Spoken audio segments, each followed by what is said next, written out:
Vamos estudar então as aplicações das equações diferenciais em circuitos elétricos, porém circuitos elétricos RLC, ou seja, a EDO que vai modelar é uma EDO de segunda ordem, né?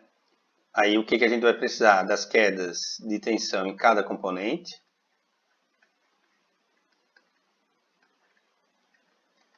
a queda de tensão no resistor a gente vai chamar de UR, e a gente sabe que é R vezes a corrente no circuito. A queda de tensão no indutor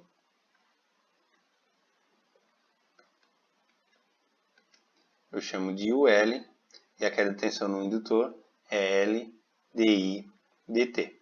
Isso a gente já viu no circuito RL, né? Que a corrente no indutor não é constante, ela varia com o tempo. E a queda de tensão no capacitor, vocês já devem ter visto em física ou até mesmo em circuitos, que a queda de tensão no capacitor é o inverso vou chamar de UC, né? É o inverso da capacitância, é 1 sobre a capacitância. O capacitor não tem corrente, né? Tem carga, ele acumula carga, vezes a carga contida no capacitor, vezes Q. Esse Q depende do tempo. Tá? A carga não é constante no capacitor. Depois de um certo período até é, mas no começo não, né? Dependendo do capacitor, se ele tem carga inicial ou não, ele começa com certa carga até estabilizar. Só que aí eu tenho um problema, né? Se eu somar as quedas de tensão para dar a tensão da fonte, se eu somar as quedas de tensão do indutor mais a queda de tensão do capacitor, vou botar o resistor aqui porque a gente precisa da ordem aqui, mais a do capacitor, tem que dar a tensão da fonte. Só que se eu montar, ó, isso aqui vai ficar L DI dt mais RI mais 1 sobre a capacitância vezes a carga igual a tensão. Essa equação diferencial, né, tem duas incógnitas, a corrente e a carga, e aí a tensão é dada. E aí eu não consigo resolver. Então o que eu tenho que fazer? Lembrar que o seguinte, né? O que é corrente elétrica? Corrente elétrica é a quantidade de elétrons, o número de elétrons atravessando uma seção por unidade de tempo. Então, corrente elétrica é a derivada da carga por unidade, eu botei Q maiúsculo, é a derivada da carga por unidade de tempo. Então, essa é a definição de corrente, né? A derivada da corrente vai ser a derivada segunda da carga por unidade de tempo. E aí eu tenho então que a minha equação diferencial vai depender da carga. Eu vou achar a carga. E aí se eu quiser encontrar a corrente no circuito, é só derivar a carga, né? Porque a minha EDO vai estar em função da carga. Então eu vou ficar com L d2q, desculpe, derivada segunda da carga dt, mais R vezes I é dq dt, mais 1 sobre C vezes Q, igual à tensão da fonte. E aí eu tenho uma equação diferencial de segunda ordem, com coeficientes constantes. Eu posso resolver por variação dos parâmetros ou coeficientes a determinar. A escolha é minha. Observem o seguinte, ó, que eu encontrei uma equação diferencial para a carga, né? Se eu quisesse uma equação diferencial para a corrente,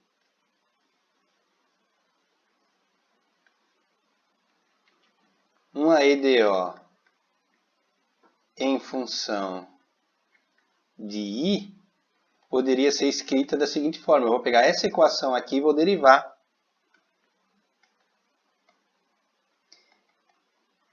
Aí eu já acho a solução, porque em geral a solução pedida é encontre a corrente, né? Ou encontre a corrente e a carga, né? Só que aí eu tenho um problema, né?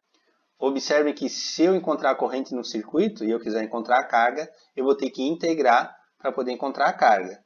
Se eu encontrar a carga e quiser encontrar a corrente, eu só derivo. Então observe se eu derivar a equação estrela aqui. Então vai ficar L d2i dt2 mais R di dt mais 1 sobre a capacitância, a derivada da carga em relação ao tempo, e aqui a derivada da tensão, né?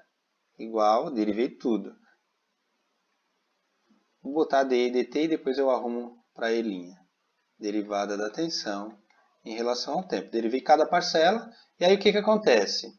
Como eu quero deixar tudo em função da corrente, esse cara vai ser L d2i dt2 mais R di dt, né? mais 1 sobre C, a derivada da carga é a corrente, está aqui em cima, então isso aqui é I. E aqui é a derivada da tensão, que eu vou indicar por E' de T. E aí, claro, eu não posso esquecer de derivar a tensão para colocar aqui. E aí aqui eu encontro a solução da minha EDO vai ser a corrente. Se eu quiser encontrar a carga, eu vou ter que integrar. Na equação de cima, eu vou chamar aqui de equação 1 e de equação 2. Se eu quiser encontrar a corrente, eu derivo, né? Porque a corrente é a derivada da carga. Na equação 2 eu vou encontrar a corrente. Se eu quiser encontrar a carga, eu integro. Qual que é mais vantajosa? Bom, em geral depende do E. Em geral a tensão aqui é seno e cosseno, né? Então a derivada de um vai dar o outro. É análogo resolver uma questão ou a outra. A diferença é que se eu resolver a 1, eu não vou precisar integrar no fim. As soluções às vezes que eu encontro não são nada amigáveis. Aí eu só derivo. Então eu sugiro, na maioria dos casos, tentar resolver pela 1. Não que tu não possa resolver a 2. Pode. Então, por exemplo, se a tensão aqui não for uma senoide ou cossenoide, for uma função do tipo algébrica, um t ao quadrado, ou se a tensão for constante, se tu derivar dá zero, aí vale a pena usar a questão 2. Só lembrando, né? Eu vou encontrar aqui a corrente, ele vai pedir a carga também. Aí eu vou ter que integrar. Essa é a desvantagem.